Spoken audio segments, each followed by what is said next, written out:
Hello, thank you so much for joining us. Thank you so much for joining us and welcome to Sharsheret's Shalom Shabbat program. My name is Melissa Rosen and I'm the Director of Training and Education at Sharsheret. I'm happy to say that so many of my wonderful colleagues are going to be joining us today. We are always grateful for an opportunity to reconnect, to recenter, and I think many of us have found that's especially true during the holidays. So today isn't just about appreciation for Shabbat, but a celebration of Hanukkah, which begins Sunday evening. But before we get started, I have just a few housekeeping details. First, I want to thank the sponsors for today's program, Daiichi Sankyo, Merck, and Susan G. Komen of Greater New York City. You were muted as you entered today's program. Please stay on mute so that we can clearly hear all of today's presenters.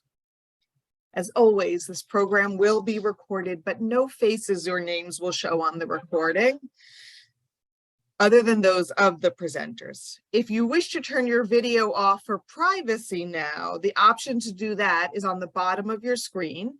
And there are directions in the chat box on how to rename yourself if you prefer to remain anonymous. And of course, you will be notified when the recording and transcript of today's program is posted on the Sharsheret website. Please feel free to share that link with anyone who might be interested. Okay, let's get started. As I've mentioned at previous Shalom Shabbat programs, there is always some level of chaos in life. Work, family, volunteer commitments. And of course, for those of us who have faced cancer and are dealing with survivorship, or who are currently facing cancer, there's even more chaos. Physical, emotional, and even spiritual chaos. We all need a break. We need the opportunity to take a breath, a deep breath. It is absolutely necessary for our health and for our happiness. During these programs, we often talk about the pause that Shabbat provides, no matter how we observe or celebrate it. But today, instead of focusing on the importance of that pause, let's take an opportunity to remind each other that we need to make time for that pause, to prioritize it. See, it turns out, conveniently, that Hanukkah means rededication. So let's talk about how we can rededicate ourselves to taking the time to refuel, to refresh, to rededicate to us, to ourselves. I shared earlier that some of my colleagues will be with us today to share some very special insights. First up is Erin Weinreich. Erin is one of our support program coordinators at Sharsheret, and she has some inspiring thoughts about the impact of candlelight. Erin, welcome. Hi, everybody. It's so nice to see so many people come together. Thank you for letting me share. So I wanted to share a really beautiful idea on candles and just light in general. So the beauty of a candle is that it illuminates whatever we have in front of us, but it doesn't transform whatever that is. And so it's really important for us to be able to shine a light onto what we already have in front of us so that we're able to see it from a different perspective and to shed new and different light onto it. So I hope that with that idea, we can bring the light of any candle that we're lighting, but specifically for Shabbat or Hanukkah, to be able to really just shed new light and new refreshed, perception onto anything that we're going through. Thank you so much, Erin. That's beautiful. You're right. Those candle lights, they not only provide a physical sort of blurring and distortion and then come back together, but a metaphorical one too. So it's a great opportunity to rethink, to repackage, to reframe the things that are going on in our life. Okay, now I want to introduce our special guest for today. Elizabeth Kirstein is a cantorial soloist at Temple Ahavat Shalom in Northridge, California, which is a suburb of LA. She leads music for the high holidays, Shabbat services, and life cycle events. She trains B'nai Mitzvah and religious school students, directs the adult and children's choirs, and helps lead synagogue programming. She also conducts the San Fernando Valley chapter of Hazamir, which is a wonderful international Jewish teen choir. Clearly, she's a very busy woman. Prior to her cantorial career, Elizabeth worked as a classical singer and music teacher. She was an alto soloist at Temple Sinai and Temple Judea in LA and Chizuk Amuno in Baltimore. And she sung with the Baltimore, San Diego, and Santa Barbara open choruses.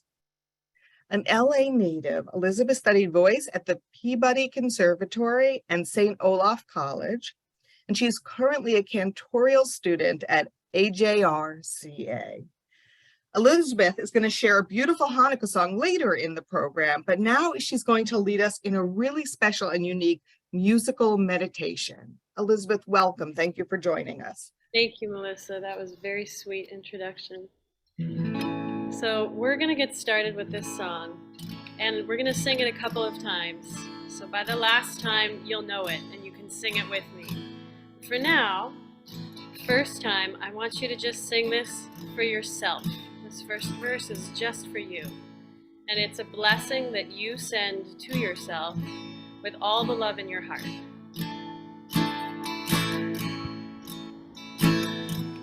May I be saved. May I be free. May I find the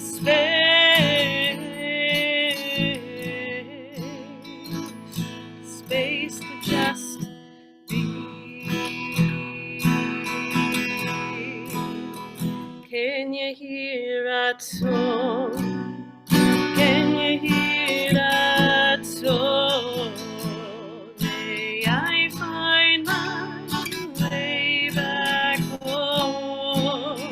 Can you hear a tone?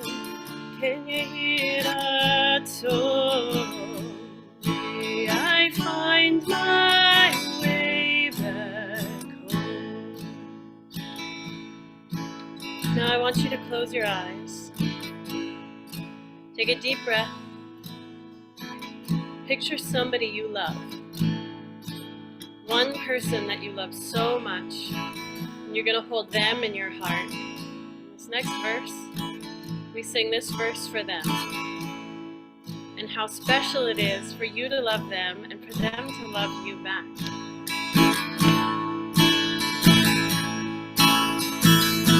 May you be saved. May you be free.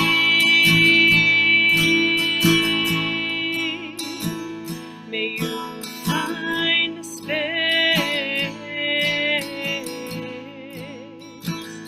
space to just be. Can you hear a tone? Can you hear a tone? May you find your way back home. Can you hear a tone? Can you hear a tone? May you find your way back home. Now this is the hard verse. So keep your eyes closed, take a deep breath. I want you to picture in your mind someone that is hard for you to love. Someone who is frustrating to you. Someone you just cannot see eye to eye with. And you're going to send them the same love that you were trying to send to yourself, that you were sending to the person you do love. Because we all get a blessing.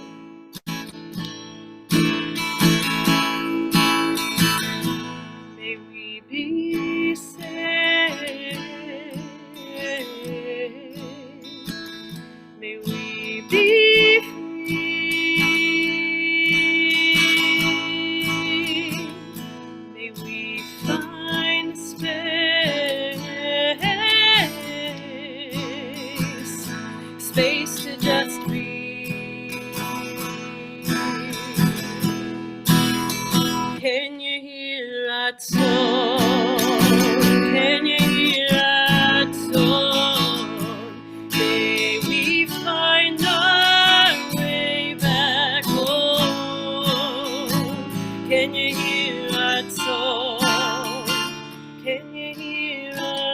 soul.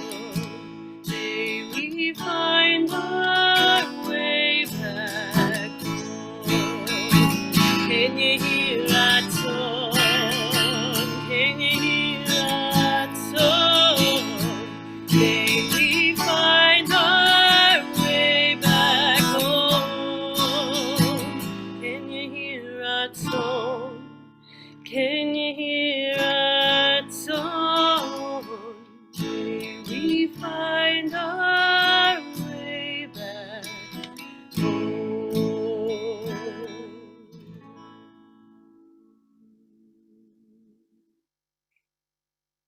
Wow. Wow, that was so beautiful and so different than what we've done before. Thank you so much for that opportunity. Okay. All right, I need to regroup after that. That was really beautiful.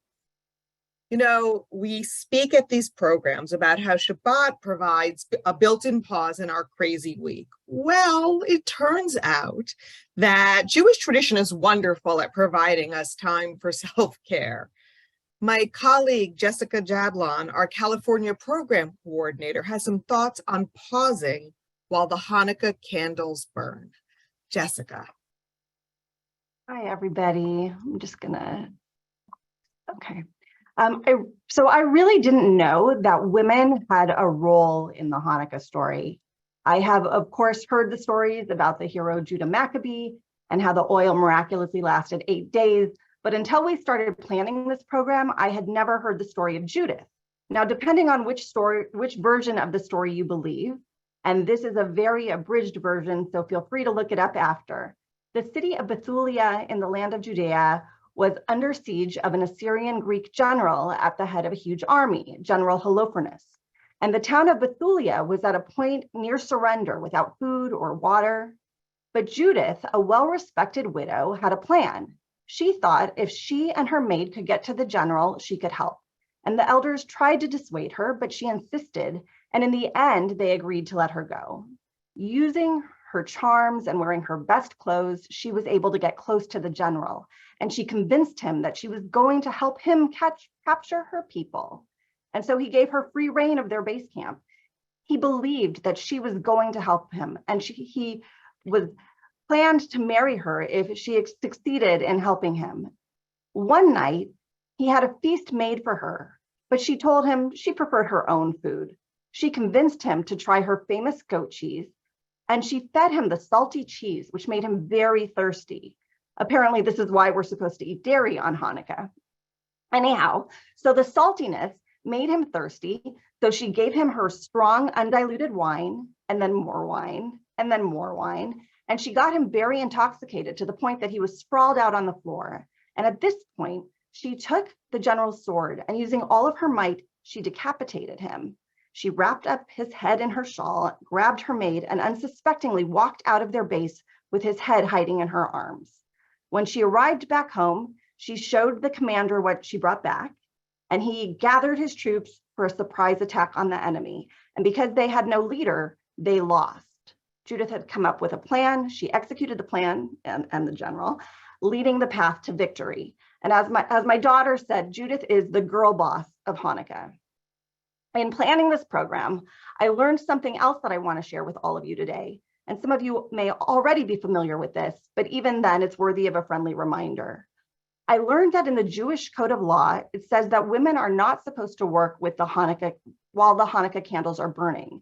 And this seemed a little bit weird to me because I feel like I'm always working. I'm either at work at my job or I'm with my family, maybe not exactly work, but laundry, cooking, cleaning, that feels like work to me. So after a little investigating, thank you, Internet, I found some articles about this concept. And according to one article I found, unlike Shabbat candles, which are meant to increase the light in the house, Hanukkah candles are lit simply to remind us of the miracle of Hanukkah. They are not supposed to be used for any other purpose, which is why we are not supposed to work while they are burning. Additionally, I learned that it is because of Judith and the woman's role in the Hanukkah story that we are required to light the candles. It's an honor or a reward. Now, oftentimes women don't light the candles. So in order to fulfill their obligation, They don't work after the candles are lit so that we can show that we didn't neglect or forget about it. Now, Shabbat is a universal opportunity to take a break, to take part in self-care. That's what this Shalom Shabbat program is about, taking a few minutes for yourself to rest and reset and relax.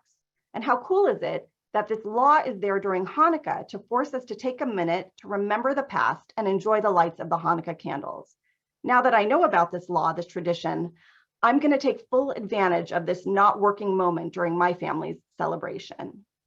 So today, I want you to think about other times when you deserve a break, when you deserve time for yourself, to take care of yourself. Maybe it's after chemo, maybe it's after a doctor's appointment, but really, why do we need to accomplish something to take a break?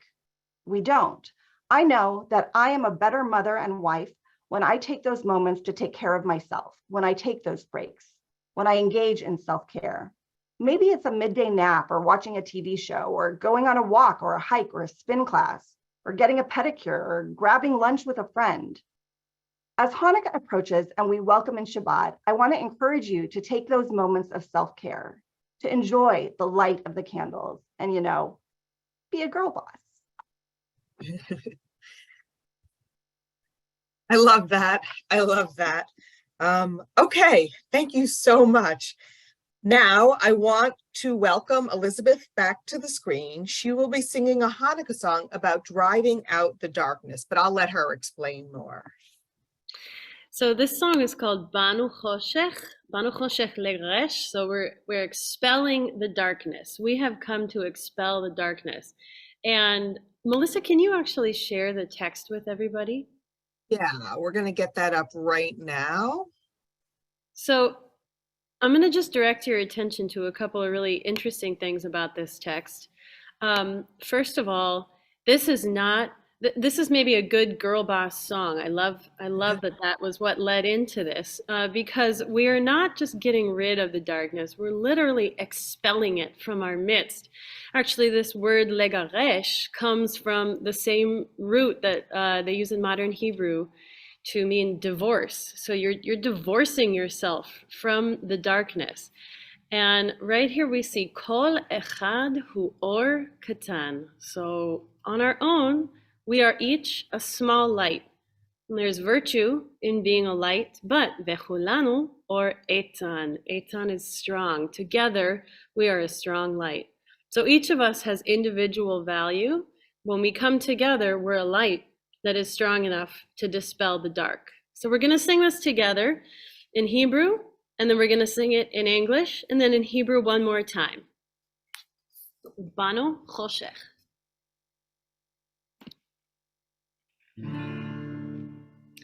Banu Choshech legarish, beyadenu or va'esh, kol echad or katan, vechulanu or etan, sura choshech halashon, sura mipnei ha'or, sura choshech halashon, sura mipnei ha'or.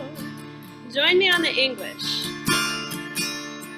Though the night is cold and dark, in our soul there lies a spark. Each of us is one small light. All together we shine bright. Do a mitzvah, light your spark. Let your glow shine through the dark. Do a mitzvah, light your spark. Let your glow shine through the dark.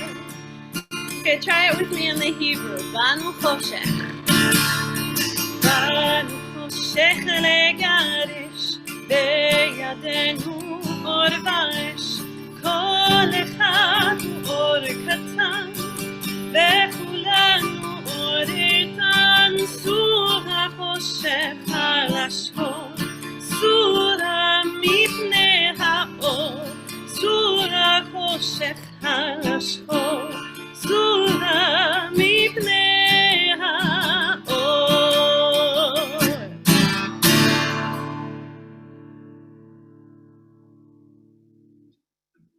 Just beautiful, truly beautiful. And actually, I was watching some of the chat come in, and people love this song. It's actually one of my favorites, but I think my favorite thing was the way you described it, right? As individuals, we have light, but together we are so much more of a brighter light. And I immediately thought, oh my goodness, that's exactly what Sharsheret is about.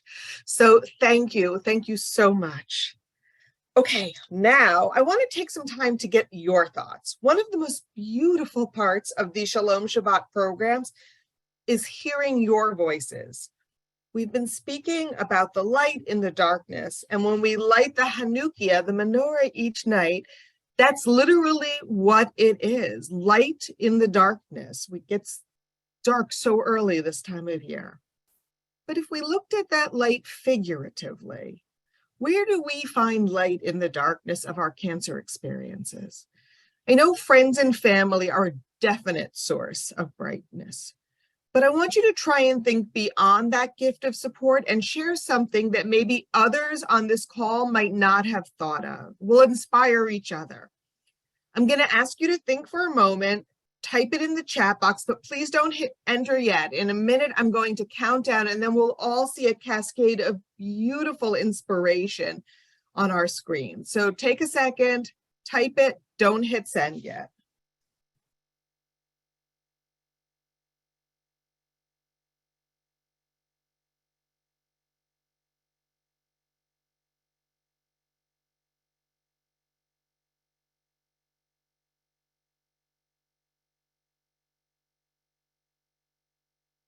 Okay. 1, 2, 3, enter. My gosh, I love it. I love it. Sheret is the shamash. Thank you. That's beautiful. Somebody says minion. Somebody says gratitude and hope. Renewal of faith. A meditation practice. Oh, it allows her to feel like God is taking care of her. Oh, somebody said something that I wouldn't have thought of. Everything we need is within. I love that. Writing. The fact that my children look forward to Hanukkah, it's so important to have something to look forward to, right? Wait, as I went down. Faith again. And minion, I guess being together with people really helps. Gratitude and joy. Again, faith. That's amazing. It's amazing. Thank you all for sharing. Finally, I want to introduce you to my colleague, Rachel Teicher, another wonderful support program coordinator. Rachel's going to share some thoughts on a very specific type of self-care, the cancer-free zone. Rachel, please join us. Hi, everyone. I'm so happy to be with all of you here today. I feel like my thoughts that I want to share with you guys are kind of like a culmination. It all kind of comes together with all the amazing things we've talked about so far today and the beautiful songs and meditation. So obviously, like we always discuss on these programs, Shabbat or the Sabbath is about rest. And it quite literally is our day of rest. And this means something different for everybody, right? Everybody experiences that in a different way. There's no right or wrong. It's whatever is good for you, whatever makes you feel good and rested. So then today, specifically, we are including, our thoughts about light and some thoughts about, the upcoming holiday of Hanukkah and the theme of light and allowing light into our lives, finding light within the dark and all of these things. And it's so beautiful and necessary with both your cancer experience, but also outside of cancer, right? Like just with life in general, anybody, wants to find those moments filled with light in their life. So how does this all tie in? It really comes down to this whole concept of a cancer-free zone that I really wanted to share with you guys. So cancer-free zone means kind of exactly what it sounds like, having a place where it's cancer-free. This could be a place in your home, a place outside of your home, both. It could be a store, a coffee shop, a restaurant, a literal room in your house, or a piece of a room in your house, your bed, literally anything you want. And you dedicate this space as somewhere that is cancer-free. That means no talking about cancer, no thinking about cancer. No, there's just, cancer is not brought up. It's not thought of it. And not only that, but it's not just for you, it's for everybody in that area of your life. So if it's in your house, anybody at home with you knows that this is your cancer-free zone. If it's outside of your house and you might be there with somebody else that, you know, sharing that space with them, they know it's a cancer-free zone. And that's so that everybody can really help join in that good feeling for you. And the purpose of having a cancer-free zone where you have to shut cancer off, you can't talk about it, think about it, any of those things, is exactly the theme of today: letting light in, first of all, and also taking a break and a pause. Cancer tends to creep into our lives, right? Very often, unexpectedly, out of nowhere, hits you on the head like a ton of bricks. Nobody ever plans to deal with it or wants to deal with such a crazy thing, such an awful, tough thing. But because it becomes so much a part of your life and it's often fast-paced and takes up so much of what you're thinking about and doing, it's so, so important to allow yourself the time to take a break from it, to pause from it, to remember everything that made you you before your diagnosis is still there. You're still you in every other way. You deserve to feel like that, deserve to have all the other happinesses and moments of your life, even though cancer has made its way in. So I encourage you all to kind of take this cancer Sabbath, right? Anytime you need it. It doesn't just have to be once a week. I encourage you, do it every day. Even if you can only promise yourself 1, 2, 3, 4, 5 minutes a day, do it, because you deserve to have that, right? Everyone deserves to have happiness, peace, light. And, going off of Jessica's idea, I love how she said, like, we don't need an excuse. We often think we do need an excuse for this, but we don't. You simply just deserve to have this. So I encourage all of you to, anytime you need this, to challenge yourself to do this. It really is a challenge. Force yourself every day to just have those cancer-free moments and, allow yourself to enjoy every piece of you and your life that is still there and deserves to be there. And, as part of that, we are all here for you at Sharsheret and want to make that a possibility for you in any way we can. And, hoping that adds a little light, extra light to your Hanukkah celebrations, if you are doing so, any holiday celebrations, and any way that you observe the Sabbath. Thank you so much. Yeah, those cancer-free zones are incredibly important. By the way, it doesn't even have to be a physical space. You could declare a morning a cancer-free zone, and that works too. As we prepare to begin our Hanukkah celebrations or our holiday celebrations, let's use them this year as a reminder that we can illuminate the darkness. The light may be just what we're hoping for, or it may be something different and completely unexpected, yet it may be just as welcome. As you light the Hanukkah, the menorah this year, with each candle flame, find something that adds brightness to your life. It can be big, huge, or it can be tiny, something seemingly insignificant, and yet it made you smile. Hanukkah candles come in boxes, I don't know if you can see this, in boxes of 44. If we light every night, that's how many flames we ignite. 44 opportunities in a week to remind ourselves of the spots of brightness in our lives. In fact, now that I think about it, that time Jessica discussed where we relax as the candles burn is the perfect time to dedicate to remembering those bright spots. As we conclude today, I want to remind you that Sharsheret is here for you. Our social workers are available to answer questions, provide support, and connect you to resources. You can reach our social workers through the email in the chat box, clinicalstaff@sharsheret.org.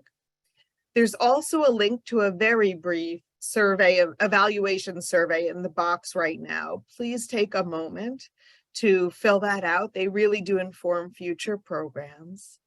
And I and everyone at Sharsheret, we are wishing you a Shabbat filled with quiet and comfort and a Hanukkah filled with joy. Thank you so much and have a great weekend. Bye-bye.